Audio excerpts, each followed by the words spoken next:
Hey everybody, David the AI Guide here. Happy Wednesday. And this week we're doing an AI version of Tale of Two Cities. Last time was the warning. This time a positive story on AI. But before we get to that, click the links below, get my book on Amazon, The Beginner's Guide to AI. Short history of AI and current impact on 10 different industries. It's a quick read, only about 2 hours for the whole book, and it's on Amazon right now. And the second link, free resources. Those resources will prepare you for the AI-dominated future that you heard about on the very last video, and hopefully are paying attention to. So here we go with part 2 of the AI tale. And again, this is a positive story this time. So this article is courtesy of Axios. And we're going to talk about some professors at Stanford and MIT and research that they've done. Lately, it's felt like technological change has entered warp speed. It's an era that's posing big existential questions. And in this case, specifically, the future of human work. So there's a professor at Stanford named Brynjolfsson, who back in 2017 published an article in Science magazine, which is basically, the journal Science is one of the very top academic scientific journals. And his article was titled, "What Can Machine Learning Do? Workforce Implications?" And my viewers know on this channel that 2017 was an age ago in AI terms. Brynjolfsson says, "I have to update that paper dramatically based on what's happened in only the last year or two." No kidding. Recently, at least, he has a real reason to be optimistic about what AI can do for the economy. Brynjolfsson, together with MIT economists Danielle Lee and Lindsay R. Raymond, released what is the first empirical study of the real-world economic effects of new AI systems. Their conclusion is that AI caused a group of workers to become much more productive. Backed by AI, these workers were able to accomplish much more in less time with greater customer satisfaction to boot. At the same time, however, the study shines a spotlight on just how powerful AI is, how disruptive it might be, and suggests that this new astonishing technology could have economic effects that change the shape of income inequality going forward. So there's a lot to unpack just out of that introduction, but we'll get there.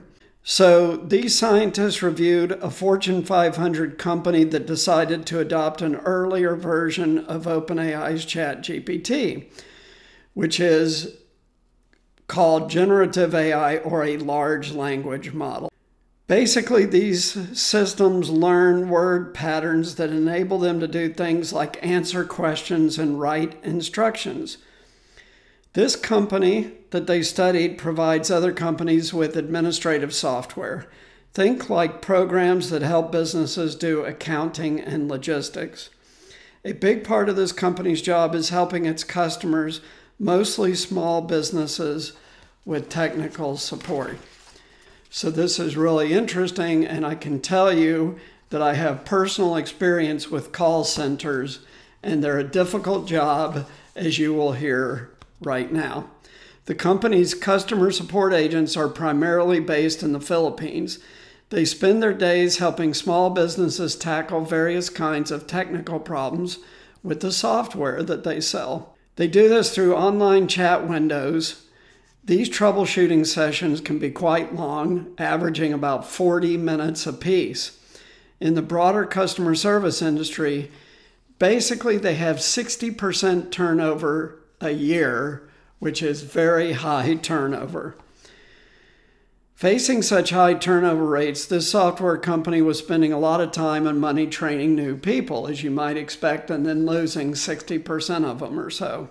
And so in late 2020, it decided to begin using an AI system to help its constantly churning customer support staff get better at their jobs faster. So now these people see two windows, the chat window with the customer and a separate window with an AI chatbot.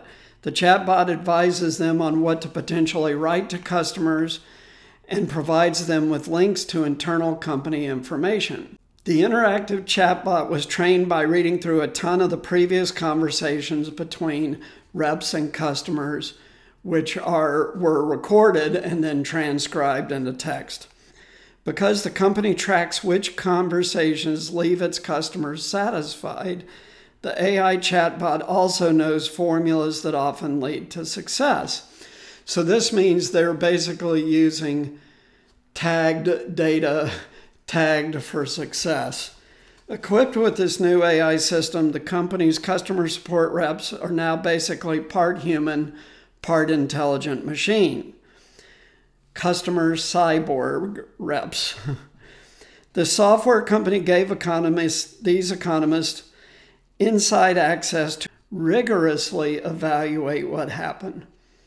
They studied over 5,000 agents, that's a lot, comparing the outcomes of old school customer reps without AI against new AI-enhanced cyborg customer reps. The economist's big finding: after the software company adopted AI, the average customer support rep became, on average, 14% more productive, which is a big improvement.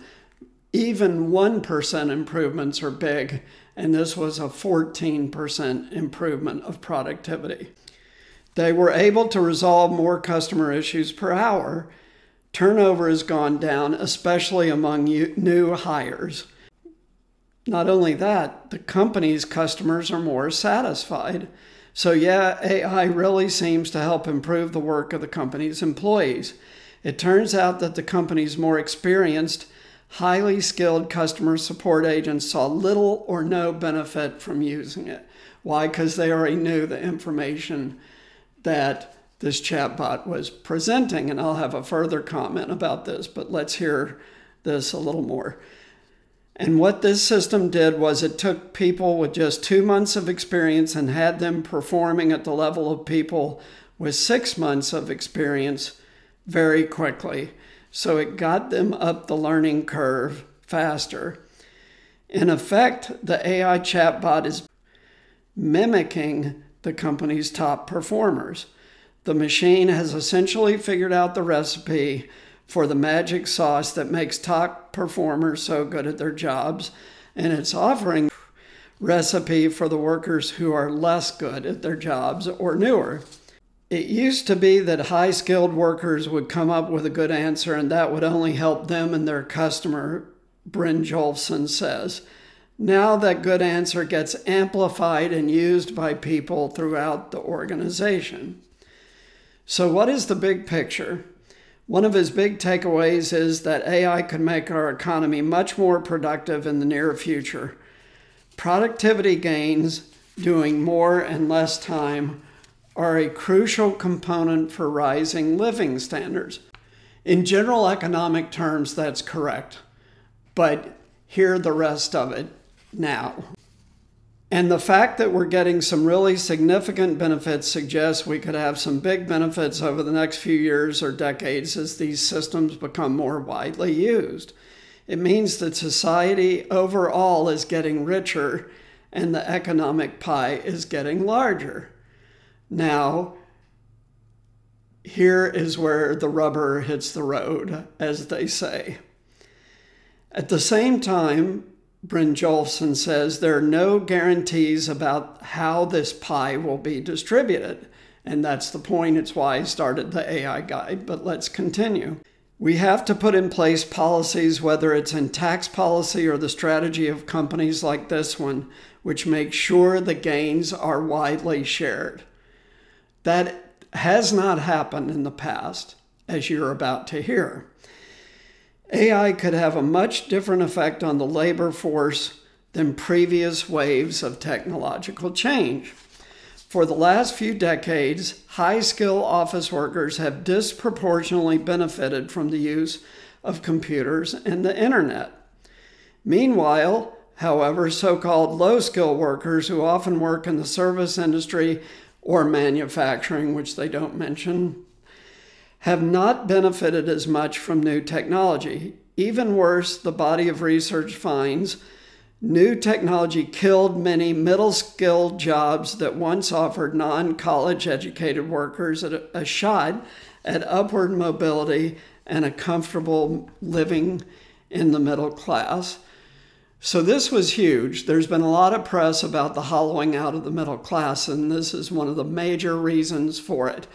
To give you a personal example, I've worked in a very large company's corporate headquarters, and back in those days, outside of every executive office sat an administrative assistant or secretary. What's interesting now is those are gone. There's none of those people sitting there in these jobs, and these executive assistants got paid real money. We're talking 70, 80, 100,000 a year to do these jobs, all gone. So it turned out that even before AI, computer software was capable of doing a lot of secretarial work, data entry, bookkeeping, and other clerical tasks. Robots, meanwhile, were able to do many of the tasks in factories that were repetitive. This killed lots of middle-class jobs. The data suggests that the last few decades of technological change was a major contributor to increasing inequality. There's other reasons for that, but this may be a major contributor. The technology has mostly boosted the incomes of college-educated and skilled workers while doing little for, and perhaps even hurting, the incomes of non-college educated and low-skilled workers. Now they say, well, AI may be the flip side. What's interesting is, as Brynjolfsson notes, this new wave of technological change looks like it could be pretty different. It's the less experienced and less skilled workers who benefit the most. It suggests that AI could benefit those who were left behind in the previous technological era. So that statement hits the nail on the head with something I've been saying since the beginning, just over 3 years ago, of this channel, which is that AI will have a broad impact, not just on blue-collar workers, but also on white-collar office jobs and professional jobs, doctors, lawyers, etc. This is a first in history. And this might be helpful in terms of closing some of the inequality that previous technologies actually helped amplify, Brynjolfsson says. I'll have a comment on that at the end. It's also possible that AI could lower the premium on being experienced, smart, or knowledgeable. Maybe the specialized skills and intelligence of people who were previously in the upper echelon become less valuable. So yes, AI could reduce inequality by bringing the bottom up, but also reduce inequality by bringing the top and middle down, essentially de-skilling a whole range of occupations. And that's, in different words, what I've been predicting here. Of course, it's also possible that AI could end up increasing inequality even more. For one, it could make the big AI companies wildly rich. It could also empower business owners to replace more and more workers with intelligent machines, and it could kill jobs for all but the best of the best in various industries. With AI, these workers become much more productive, and so their industries might need fewer and fewer of these types of jobs than before. Machines are now capable of doing non-routine tasks for the first time in history. But now with AI, you don't have to program machines with specific instructions. They are much more capable of figuring out things on the fly. So let's boil that down. There's a lot of conjecture in this, but the principal conjecture is that this is going to help people who have lower skill levels be better at their jobs. For an interim period, that will be true. You have heard this from me many times. My prediction is that just like with robots that work alongside humans, also called cobots, there will be an age of coexistence. That age of coexistence will last from roughly 2025 to 2035. However, after 2035, and I have predicted and read other predictions that by 2040, a great majority of jobs are going to be displaced. This is why I have suggested, and many commentators have suggested, that you focus on jobs that require the human touch and will not be so easily replaced, because you cannot replace that human warmth and touch. That will take a long time.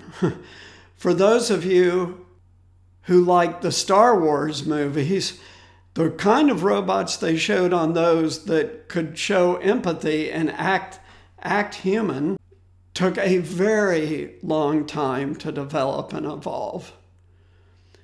So, not within your working lifetime, if you're a nurse. Now, will robots help lift bedridden people to go to the bathroom and do stuff like that? You bet. But they won't do the hands-on work that people still will need to do. Another area is counseling, right? Because my own personal prediction is I don't think it's going to be any time soon that people will want to be counseled by an AI or a robot. Now, people are trying that now online. We'll see if they succeed or not.